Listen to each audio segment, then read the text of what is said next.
intro and for skipping the 10 pages. We'd all have that. Normally the only thing that people say, remember from my CV is I used to sing the play school theme song. That's the only thing that was ever of any interest to anyone. So there you go, I'll sing it for you later. Give me a few more Shirazes. It's lovely to see you all here this afternoon. I spoke to some of you in November 2019, but it's lovely to be back. I'd just like to acknowledge that I speak today before you on the lands of the Kaurna people and pay my respects to elders past, present and emerging. And so great actually to see that thing about helping eyesight and glaucoma and trachoma for Aboriginal children. My first work experience job actually was with Dr. Fred Hollows before I decided to go into that. I think that's wonderful that projects like that are being kind of undertaken by Rotary. When I did speak to some of you at the end of 2019, all was looking pretty rosy, obviously.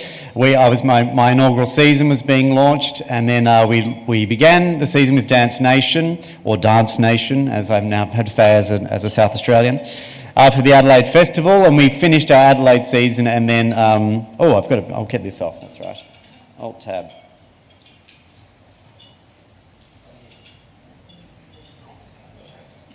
There we go. Awesome. That's us. Yeah, round of applause. I worked at PC. There you go. So Dance Nation, we got to Sydney to Belvoir, and of course COVID happened and that season was cut short, and then we returned to what became the new paradigm for all of us for many, many months. And I know my fellow Executive Director Julian Hobber spoke before you a few months ago about the highs and lows of what happened during COVID, and we had to, like many of us, had to pivot, and a lot of our work went online, and we did a great digital show called Decameron 2.0. But we're really lucky to be back in the theatre. It's been a real journey for our audiences too, going from no shows at all. We had to cancel 5 shows in 2020, then return to 1 person per 4 square metres, then to 50%, then to 75% with our production of Gaslight and Ripcord with Nancy Hayes. But as of yesterday, you might have seen in the paper today, we can return to 100% capacity in theatres at the Adelaide Festival Centre around Adelaide as of this week, which is great because our last show, The Boy Who Talked to Dogs, which we did for the Adelaide Festival, which some of you may have seen out at the showgrounds, was at 75%. But our next upcoming show is we've nearly pretty much sold all the tickets, so now opening up the 25% seats for the Gospel According to Paul is a really, really exciting thing for us. So I thought I'd run through the season a little bit for you today for the things we do have in store for you, given that we now are hopeful that now that the vaccine is rolling out, and we're very lucky in South Australia because of our excellent frontline security and health workers and government, we've been able, and the communities, to control this situation. So for theatre is very much about gathering together in real time and with each other. We've watched many things on Zoom and on Netflix during 2020, but I don't think there's anything that replaces the kind of magic of coming together, and certainly that was borne out during the festival and the Fringe as well. Incredible attendance numbers, and so for us as well. And so we're really hopeful that we can deliver you a similar experience in 2021. That's me, Mitchell Butel. As I said, the first show we just did, just to recount at the showgrounds, was this fantastic show called The Boy Who Talked to Dogs. It's a big part of our company to collaborate with smaller companies, and we collaborated with a fantastic Adelaide company called Slingsby on this show. A show set in Ireland, starring a fantastic Irish actor called Brian Burrows. Anyone in the audience get to see it? A couple of people, yes? Awesome. It was great. It was kind of, one of my big ambitions for the company is, even though the Playhouse is our home, is to take performances around Adelaide into different weird and interesting spots. And this was performed kind of immersively in the Thomas Edmunds Opera Studio next to the Dog Pavilion, the David Roche Dog Pavilion, which was spookily good for us. And it was a beautiful show and people really adored it. Our next show is this number, which starts in a few weeks, called The Gospel According to Paul. We were going to do it in 2020 and it was cancelled, but it was one of the shows. I got so many letters and so many phone calls from subscribers and ticket buyers saying, please bring that show back, or can we watch it online? It hadn't been recorded, so we are bringing it back with the amazing Jonathan Biggins playing Paul Keating. And it's a deeply, deeply funny show. It's both a kind of celebration of Keating and a bit of a kind of takedown of him as well. And a really interesting kind of history of Australian politics from Jack Lang onwards. And very, very funny. Many of those famous Keating quips are in there about soufflés and being, you know, icebergs and no tips and all that kind of thing. It's a really, really great night in the theatre. The kind of setting is, it's Keating now awaiting a phone call from Alan Jones to go on his radio show. So you can imagine that brings some laughs. And it's kind of like part TEDx talk, part slide night, part cabaret show. It's very, very funny. And we're thrilled that Jonathan's coming to do that for us. After that, we have this other beautiful show called Euphoria by Emily Steele, another casualty of 2020 that I'm thrilled we're bringing back. Emily, this is a co-production with Country Arts South Australia, and Emily's a fantastic South Australian writer, and she visited in 2018 many regional communities throughout South Australia, from Streaky Bay to Murray Bridge to Bordertown, and she kind of asked the people in these communities, what kind of play would you like to see? A play that's about you and that comes to the regions as well. And this beautiful play that resulted from that process. There's two fantastic actors who play. I call it like an Antipodean under Milkwood. It's a kind of study of a South Australian regional town where these two actors play various people from the community. Most centrally, a young student and a school teacher. And both have their own kind of challenges on mental health levels and kind of grief levels as well. But it's about unlikely friendships and also about the power of community. And indeed, you know, Rotary should be sponsoring it, because it's about what a community can do and how, as a community, we support each other through crises and look forward to other projects that can support other communities. So it's a really incredibly beautiful play.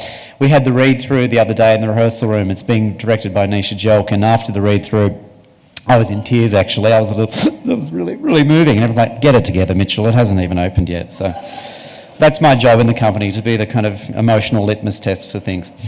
So the wonderful actors, that's Nisha Jelk, who was our former artistic associate directing it, who also runs Rumpus, and also is sometimes might make you a coffee at Pellegrini's at the market.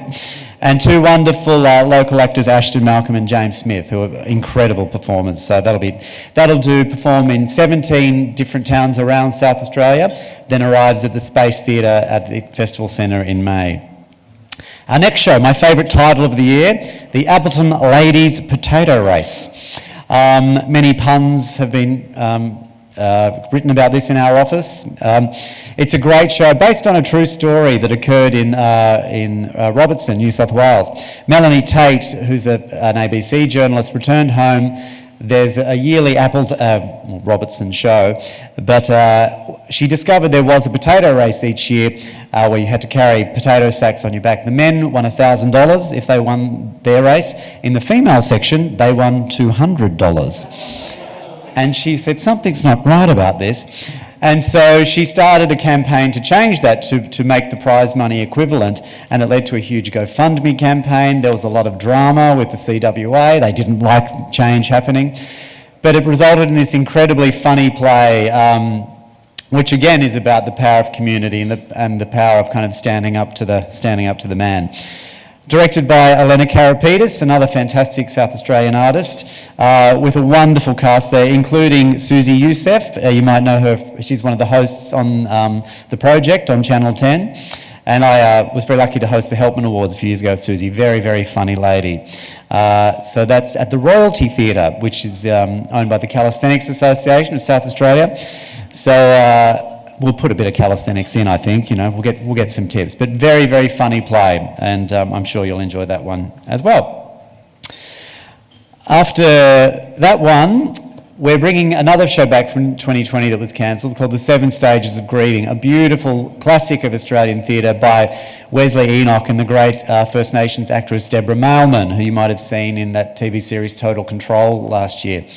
And it's a one-woman show being performed by the incredible Elaine Crombie and directed by Shari Sebbins.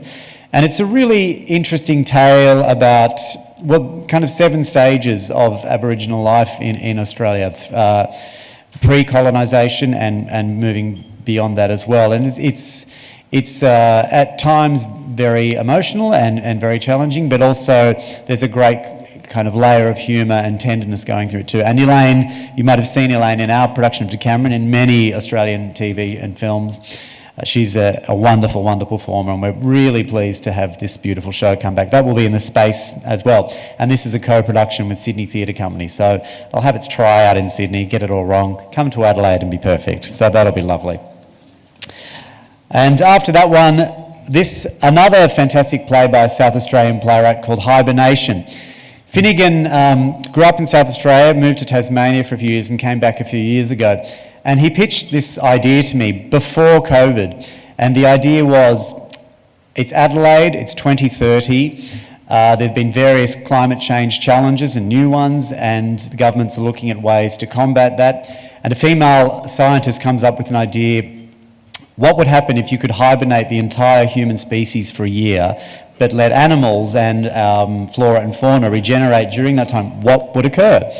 And even though that's technically not possible now, our kind of deep dive into some science about anaesthesia and also what would happen if humans weren't around led to some interesting conversations. And as I say, this idea was all pitched pre-COVID about what would it mean if we stopped for a while.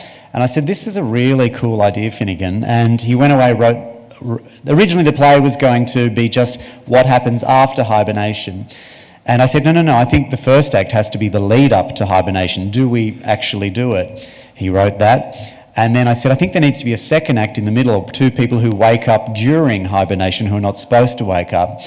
And so now it's this incredibly epic 3-act play about that. It's set in Adelaide, Africa, Mexico, Korea.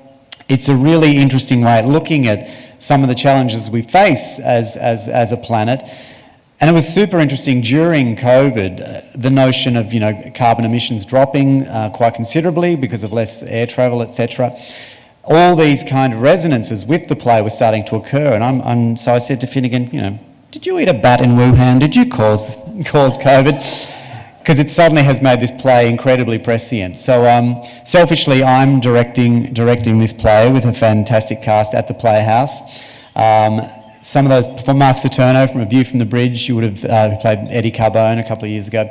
And we've got 4 more people to cast, and I need one incredibly good 8-year-old actress as well. So any suggestions, let me know after this speech.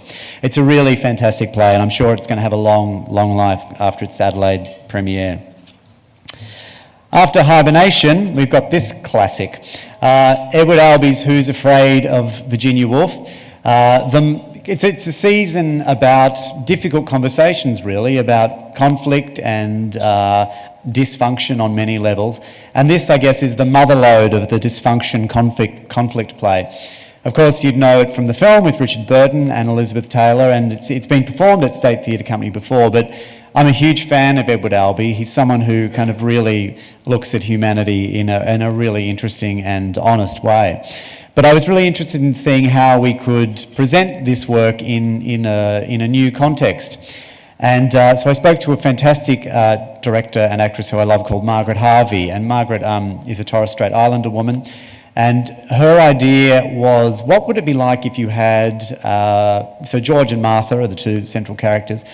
What would it be like if you had a First Nations George and a white Martha? And in a way, by not changing a word of the script, looking at the kind of challenges we face as a nation between black and white Australia as well. And so we're very pleased to announce that we've got Jimmy Barney, who played Eddie Marbo in the TV series a few years ago, playing George. The actress playing Martha will be announced in the next couple of weeks, which we're very excited about. And a young First Nations actor called Jaden Popick playing Nick. That you might remember in the show, George and Martha, this academic couple, bring a younger couple back for some drinks after a party, and things go horribly wrong after that. A massive play, a massive classic, and I know Margaret's going to do a fantastic new interrogation of this work. We end the year with probably one of the funniest comedies I've read in years. This is a play called Eureka Day by an American playwright, Jonathan Spector. And I want to read you a quote from the New York Times about this play, which said, "The Babel-like collisions of opinions now dominating the national conversation on rostrums and social media platforms and at dinner tables may be hell on your nerves. But remember that what's worst in human nature has long been the basis of the liveliest and most satisfying theatre, be it tragedy or comedy. Eureka Day is the perfect comedy for our age of disagreement, which treads the unsteady ground between those extremes with surprising assurance and winds up engaging you on a much deeper, more compassionate level. The hard, wild laughter that emerges from the audience reminds us of how true to life the whole melee of disagreement is these days. So this play also has bizarrely ended up with a bit of a COVID resonance, but it was chosen before COVID. It's set in a very politically correct school in Berkeley, California, and essentially what happens is it's discovered that one of the children at school has the mumps, and therefore there becomes a big debate about vaccination. Do we vaccinate all the children? Who's allowed to come? Who has to quarantine, etc.? And there are varying views about that in the show. And of course it leads to one of the most almighty social media Facebook wars at the end of the first act, which is one of the funniest things I've ever read. So that's been directed by former artistic director Rosalba Clemente with a fantastic cast including Caroline Craig, who you might know from Underbelly and Water Rats as well. Many other wonderful things happening during the year, but I just wanted to share a couple of gags with you at the end if I've got time, Kay. I've got time, 1 more minute. We've had a lot of great chats with our subscribers this year about the work and what they've enjoyed and things they've loved and things they've hated. And it's led to them sending in to me some of their favourite worst reviews ever. And I thought I'd just read you a couple, which I really love. This from an American theatre critic, Hayden Brown. The show opened at 8 p.m. sharp and closed at 10:40 dull.